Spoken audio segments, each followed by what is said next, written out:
My name is Ann Goodwin. I'm the Director of Student Counseling Services at Center College here in Danville, Kentucky. And I just wanted to reach out to you, the parents, family, and guardians of our center students, and share a little bit of information about our office, and then also just extend a welcome. We usually have the opportunity to spend a little time with you before you leave your students with us. And since we're missing that this year, I thought this would be one option, one way to connect with you before the semester got too far in. So I'm going to have a little PowerPoint today, and hopefully that will be helpful for keeping me at least on task. So I usually like to start with just a little bit of awareness that this is a mixed emotion day. There isn't a COVID version of this.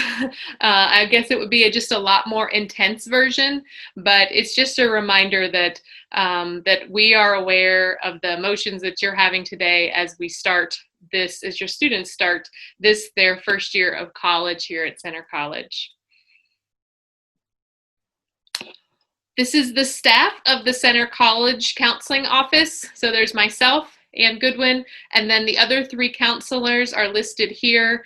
One of the best things I've ever done in my role is to hire these three individuals. They are awesome, amazing people, and they're really great therapists as well.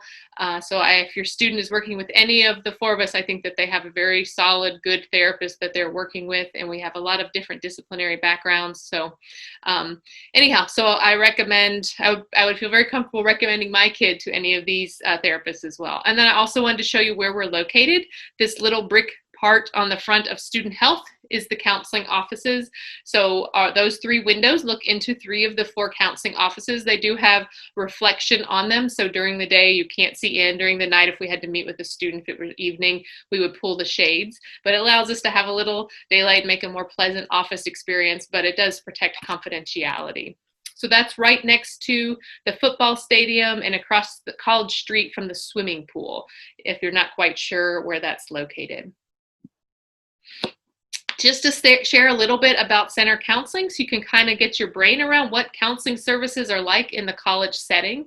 Last year, we saw about 24% of the student body. So that's 1 out of 4 students came in to see us. Last year, we provided 1,803 counseling sessions. So I don't know if that number has a lot of relevancy to you, but it means that we're pretty busy. Usually the busiest months are April and October. But this past year, because we switched to distance learning mid-March, that our busiest months were again October and November, and then February. And we were set up to have a busy March and April, and then we had a 2-week-long spring break in March. And then in April, people were kind of hunkering down and getting used to and acclimated to the idea of telehealth. So April was a slower month, and then we picked back up in May again. Last year, about 90% of the students were seen in 7 or fewer days after initiating contact. So as soon as a student gets in touch with us, we get back with them and tell them the information we need. And then we try to get them seen within 7 days, so 5 business days. There are busier times of the year. We're extended more out to about up to 2 weeks. If we had to go longer than 2 weeks, then we would reach out to them, see if we could find another service for them or find a local provider. But that's only happened one time this past fall, and fall of 2019. We're hoping that we're not in that same spot. We did get one of our counselors has been part-time, and she's going full-time starting in January. So hopefully we won't be in a spot where we have to use a wait list again. The average number of sessions is 5.5. So some people come in once or twice. A lot of people come in between 4 and 6 times. And then there's some people who come in weekly for an extended amount of time. So it just depends on what's going on and what your needs are. But we're really set up as more of a short-term provider so that we can see as many students as need to be seen on the campus. And the number one reason that students come in for counseling is anxiety, and that's followed by depression and interpersonal functioning. Sometimes people come in, though, just because they miss their parents, or being in a COVID reality is overwhelming, or maybe they felt like they've experienced some discrimination, or they have experienced discrimination. Maybe they're just having a hard time adjusting to school. They're feeling lonely. Maybe they have eating issues or body image issues. anything that the grief, anything that somebody can think of that is interfering with their functioning and their ability to be a student, we're happy to see them. And when they come in, we'll talk to them about what's going on and how long we anticipate them needing to come in and meet with us, like how many times to get through whatever it is they're going on. So we don't have a set session limit. As we get into the busier months, people who are seen more frequently, we may have to spread them out, have them be seen less often, so that we can meet the need of all the students. Okay, so how do you access center counseling? Well, this is how the students access center counseling. Because most of them are over 18, they need to schedule for themselves. And also, these 4 years, as you know, are the years where we're really working on them getting to that place of being an autonomous adult, right? And so this is important that they are able to schedule these appointments for themselves. So faculty can't schedule for them, their roommates can't schedule for them, they need to make the appointment themselves. There's some ways around that. Sometimes a roommate will schedule for themselves and then to convince the roommate that they're worried about to come in with them. And so there are some ways around it, but mostly we need people to schedule their own appointments. If they're under 18, then we will need to have a consent for treatment signed by a parent or guardian. And we talk that through with the student. They can come in and talk to us about it. We'll meet with them and talk through what that's about and what some of the limits of confidentiality are if they're under 18. But most of the time, most of the students are over 18 or will soon be over 18. If they want to have an appointment with us, excuse me, they can email us, and we're going to show you that information in a second, but it's counseling@center.edu, or they can call us, or if they go under CenterNet, under Campus Life, there's a counseling page, and they can click on Request an Appointment, and that sends the information directly to us, and we check that multiple times a day. Email is the fastest, but if they're uncomfortable with that, they can give us a call too. It's 859-238-5740, and I'll give you that number here in a little bit too. And usually they get scheduled within a week. We talked about busiest times of the year. Every day there are same day appointment slots, and these are reserved usually for crisis appointments or for students who really need to be seen that same day. That's what we did last year. We started this when we had the wait list, because sometimes we really need to see a student. And so we needed them to be able to come in. These are shorter appointments. They're kind of focused on the crisis or resolving whatever is going on in the immediate situation. But we have those available every day in the afternoon. This year, everything is via telehealth for the time being. We prefer meeting with students in person, but we do know the outcomes are the same as much as research tells us right now for most things that students will be working on. We also know that we share space with student health, which makes it difficult to have in-person counseling sessions. Also, PPE with covered faces makes it difficult for us to assess them, for us to establish a relationship with the student.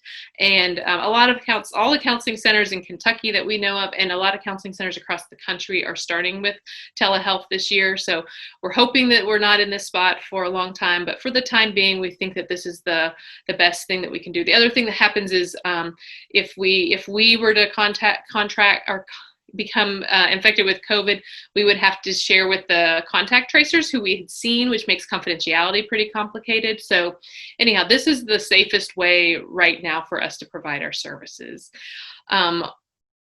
All students are available to participate in center counseling services. Like I said, we have periods of the year when it's really busy and hard to get in. So if something's going on, we encourage students to come in as soon as possible in the year. If a student is out of state, then we still provide support to them, but we can't provide therapy. So we do some check-ins, we help them come up with a plan, and we might try and connect them with a therapist in their hometown. And that's because we're licensed in a specific state. And that's currently, okay, so there's some legislation that's being tied up in the stimulus package, is what I've heard, that would allow for some interstate reciprocity. We in our office are starting to examine different states and see if we can, which states we can more easily get a temporary license in for this current situation, and that depends on our different licensing boards, and we have 3 licensing boards we're dealing with in our office, and it's state by state. So we are investigating that. We hope to make progress on it, but we don't have all of our students coming from one specific state. We're spread across, I heard it today, I feel like it's 30 or more states, and so that's a pretty big charge to get licensed real quickly in 30 states. But we're going to do the best we can because we want to continue supporting students. What I want you to leave all of this with is, if you have a student who is out of the state of Kentucky and is having a hard time, have them reach out to us, and we'll try and figure out what they need to get in place to be okay. So beyond counseling, we provide some other services and other resources. We have support groups. This past year, we had a Men of Color support group. And this coming year, we're going to continue with the Men of Color and begin a Women of Color support group.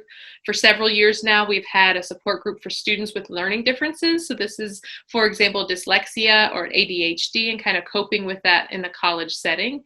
And then this past year, we had a healthy eating and healthy body image support group. So this is a great opportunity for students to connect with other peers who are struggling with similar issues or need support from people going through similar things. We really encourage the support groups. We also provide some trainings out of our office. There's usually a couple times a year a nonviolent communication training, a QPR suicide prevention training, and this year we're going to be offering a mental health first aid training. We also, in the spring, when we were stuck with having some of our students out of state and not being able to provide the type of therapy that we wanted to provide them, we developed some workshops, and they were virtual workshops. So if we are to end up returning to distance learning, or if there's enough need with students who are home, we will offer these workshops again, and we may develop new ones depending on needs that we hear of as we talk to students. But the ones that we offered this past spring were Compassion Time of Fear, Moving Back In with Family, Self-Love, Simple Choices for a Better You, and Confronting Quarantine Anxiety. And then also, just to let you know, there's a couple social media accounts, Facebook, Instagram, and YouTube.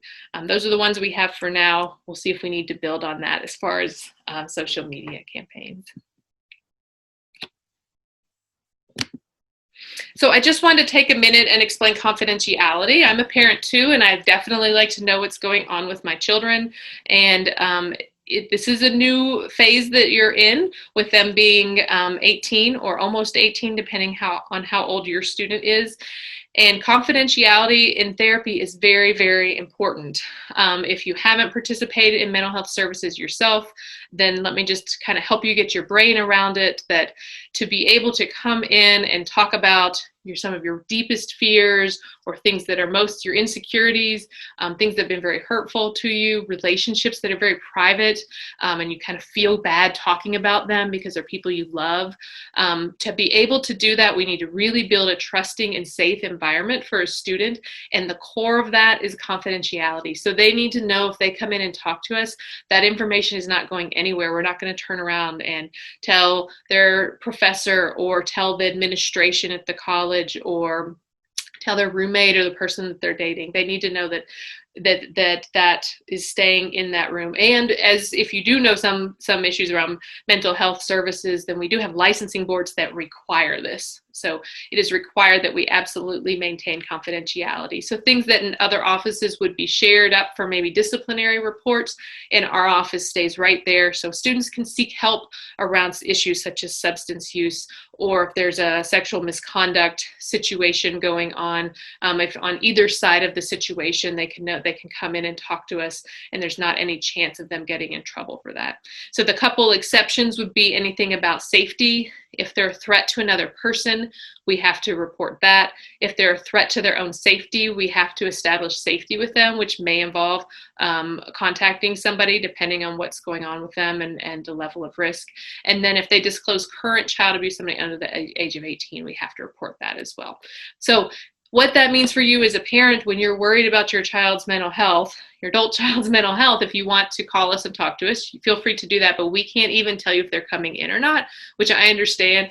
I'm a parent, and that's very frustrating to not be able to get that kind of information. But know that we are listening closely, and we'll be following up with students and trying to get them to come in. If, for example, they were to say they were coming in and they aren't. That doesn't happen very often. Occasionally it does, but not that often. And we can talk through with you just general suggestions for a student who, for example, if you're worried your student has some depression, we've worked with students with depression for a long time, so we can give you some general pointers that a parent could take and try to work on supporting their student with whatever they have going on with their mental health. So this is the contact information that I've referenced a few times. There's our email, counseling@center.edu. There's also a CenterNet link. under campus life, and then there's the phone number. If you call, you need to leave a voicemail. It goes actually directly to my phone. We usually share a secretary with student health, but they're pretty swamped with everything going on with the pandemic, and so it's just ringing directly to my office, and I'm usually in a counseling appointment with a student, and so you need to just leave a voicemail, and I will try to get back with you before the end of the day. If it's late in the day, it may be first thing in the morning. If it's an emergency, say that you need to talk to me that day. But I think email is responded to immediately. I try to check those between appointments, or at the top of the hour. We're located in the Student Health Center. It's the Center for Student Health and Counseling. And there is an after-hours mental health crisis line. It's staffed by us, the counselors at Center College, so you're not calling and getting a stranger. And if you need that number, or your student's worried about their roommate or anything like that, it's on CenterNet. Under crisis, I think it says, and then also you can always call public safety, and they know how to get in touch with us as well. That's open. The crisis line is during when classes are in session, so it's not over breaks, because when students are off campus, again, they're oftentimes not in our area, so it's hard for us to respond to a crisis. But our voicemail, our CenterNet link, our emails all have information about other crisis resources that are available during the breaks. I just wanted to spend a second talking to you as well about about this transition that you're going through. This is a big transition. It's one of the most significant transitions in a family life. Is your child going off to college? Your family is going to be different, and we want it to be different in a good way. Of course, you're going to miss the immediate proximity of your student, but also you're moving forward into a new phase in that relationship, and this is a phase where you are the parent of an adult. And you get to spend many decades as the parent of an adult.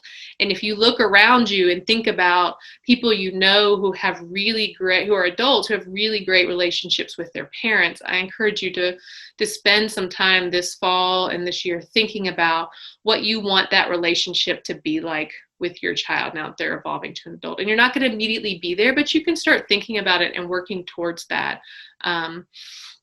And so instead of, threatening consequences, which are pretty hard to reinforce from a distance when they're at college, now it's about connection, and it's about getting a relationship going where they seek out your counsel and where they're looking to you for advice.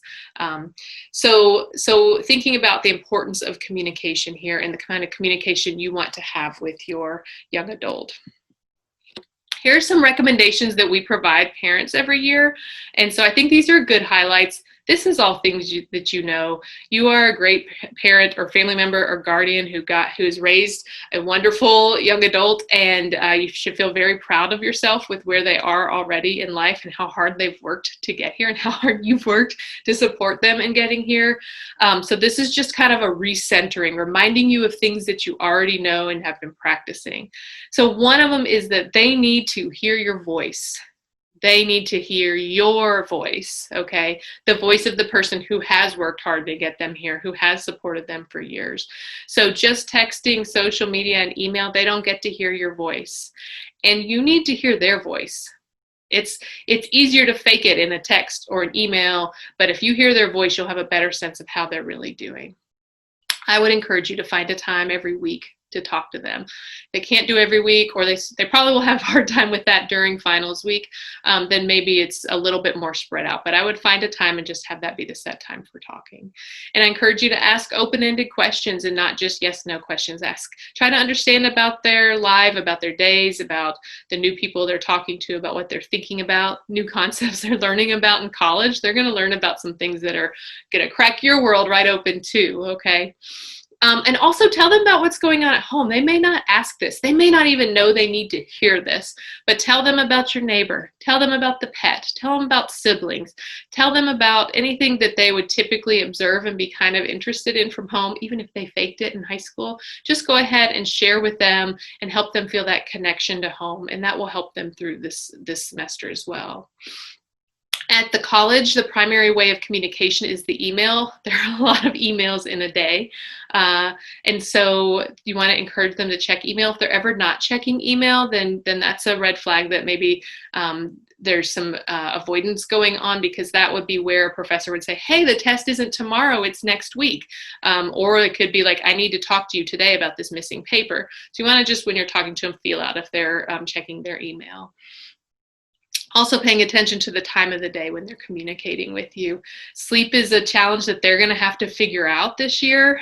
We send messages all the time. We talk about this all the time, the importance of sleep.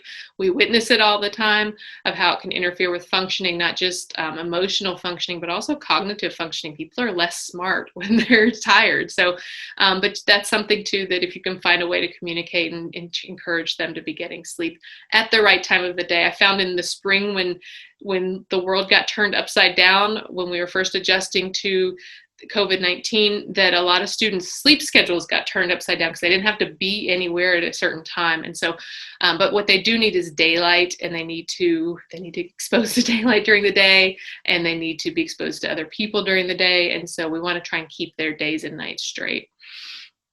And the other thing is that you're probably used to communicating with them pretty regularly. I know that when I first bought my daughter her first phone, I said, this is so I know where you are and you can communicate with me. And then, it went on and served other purposes for her. But once they get into college, we tell them to sometimes turn their phone on airplane mode when they're studying. They can't be really focused and doing the work on the level they need to be doing it if they're constantly checking their phone. And some students will say, my parents won't let me turn on airplane mode. Well, I encourage you now, I'm saying it to you, I really hope that you'll let them have a chance to turn it off, get away from the constant communication that we're used to in today's culture, and really do some deeper thinking while they're here at college. And then this is in the list every year about encouraging them to unplug. I can't say it enough this year. I'm recording this Zoom session for you. I've done 2 workshops already today and participated in another meeting. So I'm assuming that you're having similar levels of screens. Your students will as well. They're doing some in-person classes, but some non-in-person classes. And so that in-person is how or screens are how they're going to be communicating with people. And for a lot of people in this generation, screens were how they relaxed. So helping them find and encouraging them and modeling for them other ways to relax and to disengage and to kind of get away from the pressures of college and whatever other pressures they're experiencing without using a screen is a great skill and a great thing for them to work on. So go on a walk, learn to play poker, learn to knit, whatever it is, learn to make masks, whatever it is that you think for your student would resonate, you want to encourage them to find a way to get away from the screen. And again, this is, this, but I'm just going to reiterate it because it's hard when you can't see their face and when you are far away and when you're a parent who wants life to go well for your child, and they call you in the middle of their personal crisis, whatever it is, and then you don't hear anything. And their crisis is spinning in your head. And meanwhile, for them, it's settled down, or another thing has come up, or it's not that big of a deal anymore. So just remember that a lot of times you as the parent, family member, guardian are the safe person for them to dump it on. And sometimes even just saying it out loud gives a little bit of relief and they feel a little better. And then you're the one spinning around in the emotional turmoil about it. But just remember that if they are dumping on you, you may just need to give it some time. And then it will either resolve itself, or if it's not resolving itself, help them identify some strategies for getting the situation to resolve. The little example I give is the first time your kid goes for a sleepover at a friend's house and they're not sure if they want to spend the night, or maybe they're at sleepaway camp and you just are kind of stalling. If any of you get the call, I want to come home, just try and stall a little bit and see if it gets a little bit better, because it's going to be a hard first couple of days. It always is for some, not for every student, but for a lot of students, it always is a hard couple of days. These first couple of days, especially before classes get started, it's going to be especially hard this year with the having to quarantine and having a lot of rules in place, and some of the fun stuff is not is not here as much as it is other years. So hopefully some other good things come out of that. That's what we're going to see this fall, if some more intense bonding comes out, more opportunities to create connections with different types of people. But so the quote that we put here is, when a problem arises, move like your feet are stuck in molasses. Obviously, if it's a safety issue, you want to move quickly.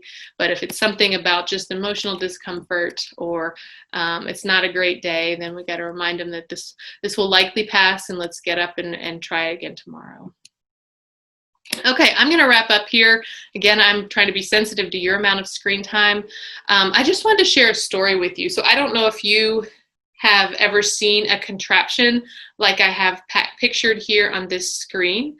This one's called a hug-a-bub, but when I had my first daughter, I was given at my shower, I had there was a lot of generosity to baby shower, but somebody gave me something similar to this called a Moby, and it was a really long piece of cloth that you wrapped around in this intricate knot to attach your child to the front of you. And really the reason that this picture exists is because it's so hard and complicated to do it. You have to get, I mean, maybe people have done it like and figured it out, but people like me who were just looking at the gift had to get out instructions on how to do it. So I had been a mental health counselor for a few years before I had my first daughter.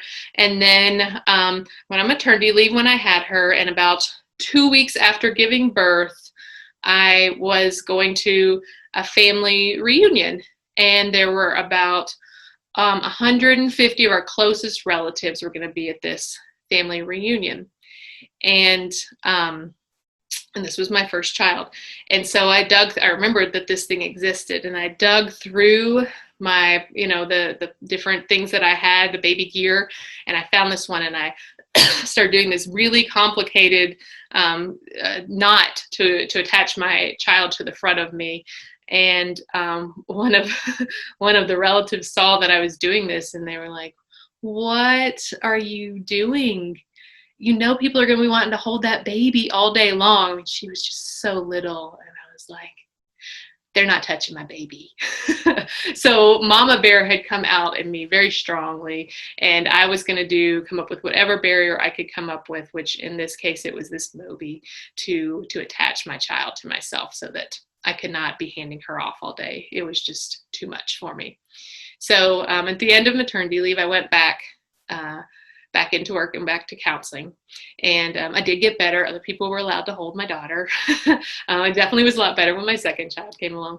But when I got back to work, and I did a lot of work with kind of like teenage, young adult, and like middle school children at that time. And that first time a parent came in again with their son or their child, they sat there and they were asking me to help with their child's mental health. And I just had this moment of awe at the amount of trust that they were putting in me and asking me and trusting me with their child. And I share that story because I've carried that with me, and I carry it with me today as you leave your children here with us at Center College. I want to say that on behalf of myself, the other counselors for sure, and the rest of the Center College staff, I see this in all of my colleagues. We take this job very seriously. We definitely consider it an honor that you trust us with your child, your adult child, but your child. And we are going to do everything we can to help them stay safe and to help them kind of move forward and evolve, and they let their world crack open into interesting and exciting ways. But I just wanted you to know that this is something that we feel deeply and we care about and we take very seriously. So I'm finished with talking at you. I wish that I had an opportunity for some back and forth. If you have questions or want more information, I encourage you to look at our CenterNet page. We are working on getting videos up. We're working on some frequently asked questions. If that's not up by the time you go to look, I encourage you to email or call us. You can reach out to myself and Goodwin, or you can reach out to any of the other counselors, Crystal McPherson, Michael Spears, or Joel Klepak, and we are happy to help you and answer your questions. And if you need anything else, just let us know. Please take care of yourself. We encourage you to take care of your mental health. To be a parent, we have to be as okay as possible, and the best thing you can do for your adult child right now is to take care of yourself and to be okay yourself. So, thank you, and I look forward to meeting your children soon.